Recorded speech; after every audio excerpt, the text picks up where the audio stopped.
یہ لوگ ملزم ہیں، اور یہ تو پولیس طے کرے گی کہ یہ واقعہ جس طرح خاتون نے بتایا ٹھیک ہے یا نہیں ٹھیک ہے، اس میں کیا نئے شواہد آتے ہیں۔ لیکن ابتدائی جو تفتیش ہے، جو سمٹمز ہیں، اس میں تو یہی بات ثابت ہوئی میڈیکلی بھی کہ خاتون کو جو اس کی موت ہوئی ہے وہ ویٹ پلس سے ہوئی ہے، گندم میں رکھنے والی گولیوں سے ہوئی ہے۔ یہ بڑا زہریلا زہر ہے۔ آپ نے کبھی دیکھا ہو کہ جب وہ چوہا گندم میں رکھنے والی گولی کھاتا ہے، جو کھا لیتا ہے، اس کا تھوڑی دیر میں پیٹ پھولتا ہے اور وہ مر جاتا ہے اور لمحے لیتا ہے۔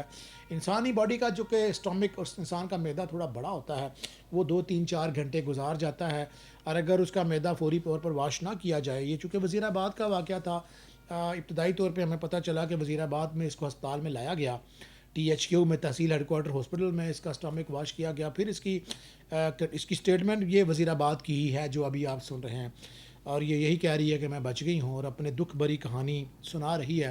پھر اس کو گجرانوالہ میڈیکل کالج میں لایا گیا۔ یہ 23 تاریخ کا واقعہ ہے، 23 اپریل کو، یہ رات کا واقعہ 9 بجے کا،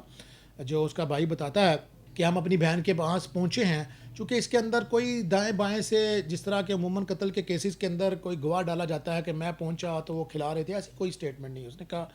میری بہن کا ہمیں اطلاع ملی ہے ہاسپٹل سے، ہم جا کے ہم نے بہن کو ملے ہیں، تو ہماری بہن نے یہی سٹیٹمنٹ دی ہے جو اس وقت وہ کیمرہ میں ہے، اسی کی روشنی میں پولیس نے مقدمہ درج کیا ہے۔ جیسا کہ میں نے کہا کہ اب جو سٹیٹمنٹ ہے اس کی بڑی ویلیو ہے، ڈائریکٹ ڈکلیریشن کی عدالتیں اسی کے ساتھ جاتی ہیں،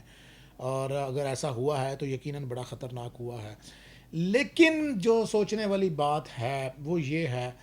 کہ پتہ نہیں ہے کہ شاید ندیم دوسری شادی کے بعد کیا بنے گا، اس کے اللہ حالات بہتر کرے، لیکن یہ بات تو طے ہے کہ اس خاتون نبیلہ کے مرنے سے، جس کے اب یہ 4 بچے ہم آپ کو دکھا رہے ہیں، کہ بچے، باپ جیل میں چلا گیا، ماں مر گئی، اور ماں مرتے مرتے یہ الزام لگا گئی یا واقعہ ٹھیک ہوا، اب وہ جو خاندان ہے شاہد کا، یہ جو نبیلہ کے جو ہسبینڈ ہے، جو اس کی فیملی ہے، اس کے سارے لوگ ہی قتل کے کیس کے اندر ہیں۔ اب یہ جو فیملیوں کے فیصلے جو ہوتے ہیں کبھی کبھی وہ اس قدر دور رس نتائج نکالتے ہیں کہ ایک مر گیا،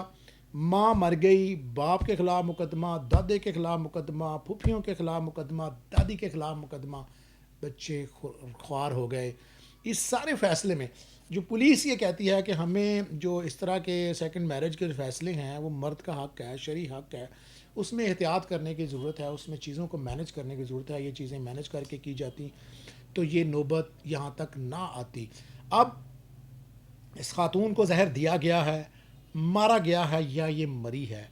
یہ انویسٹیگیشن کے میٹر ہے، لیکن یہ بات تو طے ہے کہ اب ایک نہیں، دو نہیں، 3 خاندان، خاتون کا خاندان، اس کے بچے، اس کے خامد کا خاندان،